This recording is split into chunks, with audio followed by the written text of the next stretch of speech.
Hi, it's Orit, and today we're talking about how to stop worrying about your partner leaving you.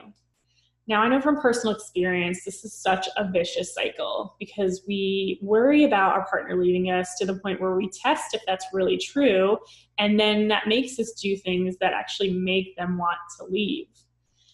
So, when I started dating my husband, Aaron, I tested him so much, so much, to the point where a year into our relationship, he wanted to break up. Now, thankfully, everything worked out for a number of different reasons, but this really was the direct result of me testing him so much and putting him through a lot of shit, to be honest.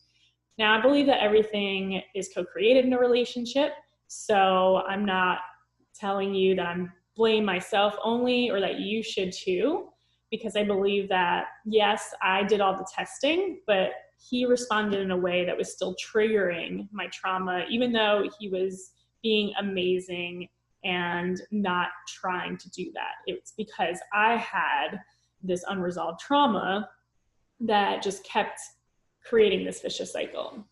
So, what I really learned from that experience, what I pass on to my clients now, is that we can never really be 100% sure that our partner is not going to leave us, right?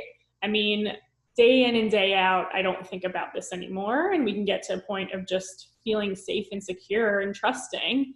But as my therapist told me many years ago, well, how would you know? Because I was still single and was just talking about how afraid I was of people hurting me. She's like, well, how would you know that someone wouldn't hurt you? It's like, you can never really know, but you have to have trust. You have to have trust that if something crosses your boundary of what's okay and how you should be treated or should not be treated, or if something is going on in your relationship that's sort of symbolizing that things are falling apart, you trust your intuition, you trust yourself that you'll know when it's the right time to intervene and when it's the right time to really address this. Not be afraid of it and not be in worry and do it preemptively, because that creates self-fulfilling prophecy that's like, all right, they're going to leave, so I'm going to make them leave. So how do we do this? We really have to have an embodied knowledge of trust, because if we don't trust ourselves and if we don't really feel that on a whole body level, then how are we going to trust anyone else? How are we going to trust anything else in our lives? So let's get to it. I want to give you an experience right now of what it feels like to trust yourself fully and deeply on a very subconscious level.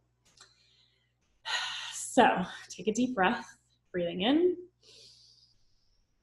and breathing out. Again, breathing in and breathing out. This in itself just connects us to the breath, that without us even realizing it, we are always trusting that we will take a breath in and a breath out. So one more time, really appreciating that and feeling that. Breathing in and breathing out. And now taking your breathing back to normal, trusting that you're going to breathe, even though we'll focus on something else right now. I want you to just start moving your body in any way. There's no right or wrong way, but I want you to trust that in this moment, you know how to move your body in the way that you need right now. That could look like no movement too, right? But there's a difference between being frozen and choosing not to move. So really choose right now, at the same time trusting that whatever it is that you do in this moment is right for you. And just trust your impulses. Trust that you'll know what comes next. You'll know what to do next. And it could look like mine. It probably won't, because we're all different. And just for a few minutes, move your body in whatever way you are being called to do so. Trust that your impulses, your intuition really will lead you wherever you need to go, whatever you need to feel, whatever you need to think, believe.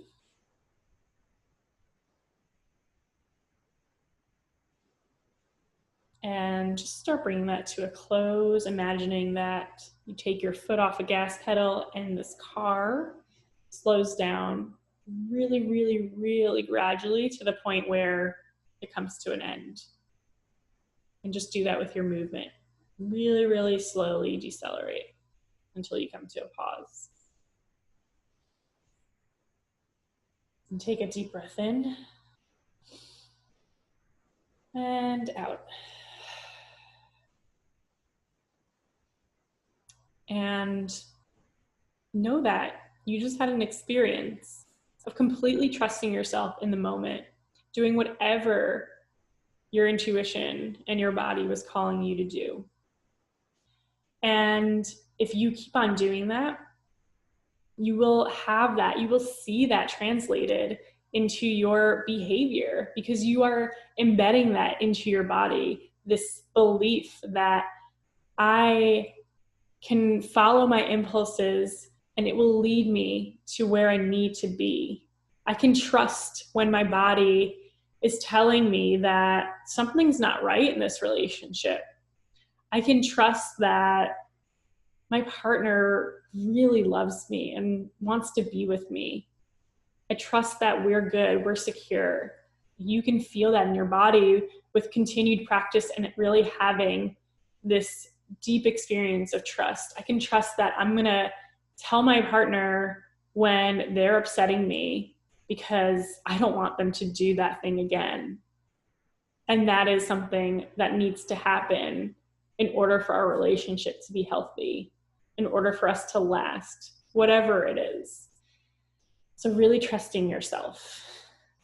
And if you feel like, you can't really trust yourself, like everything that's going on in your in your system is all off because of past trauma, because that's actually a possibility that even in this experience right now, whether you join me or not, there was a lot of anxiety that came up, a lot of shoulds, a lot of shouldn'ts, a lot of what am I doing, a lot of questioning, second guessing, insecurity. Well, then that's a really strong sign that you are still holding onto past trauma. And when you do that, your nervous system is oversensitive. It really reacts quickly, as if there is a bear in the room. And when you have that, when your nervous system is off, your alarm system is off, then you actually can't really trust your intuition, because you're reacting out of fear and not intuition.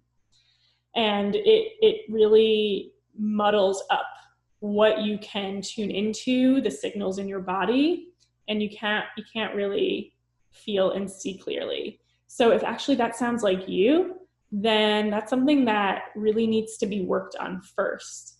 And if you're interested in hearing about how you can really clear that fear-based reactions, let's have a relationship review where we talk. We create a map of what's going on for you right now, how your trauma is stuck in your body and how that's playing out right now, all the way to how do I really trust, and creating a map for how you can get to this place of really trusting yourself and trusting that your relationship is whatever it is in the moment, but that you will always know, you will always take care of it in the healthiest, most positive ways. And that doesn't mean that you don't fight. It just means that when there is conflict, you approach it in the healthiest and most positive ways. So if you're interested in creating a map together, let's meet for a relationship review. I'm going to leave the link to the side or up or down, depending on where you're watching. And it's free, it's obligation free, and there's no catch. We'll just have a chat. So click on the link if you're interested in meeting, and I cannot wait to see you move. Bye.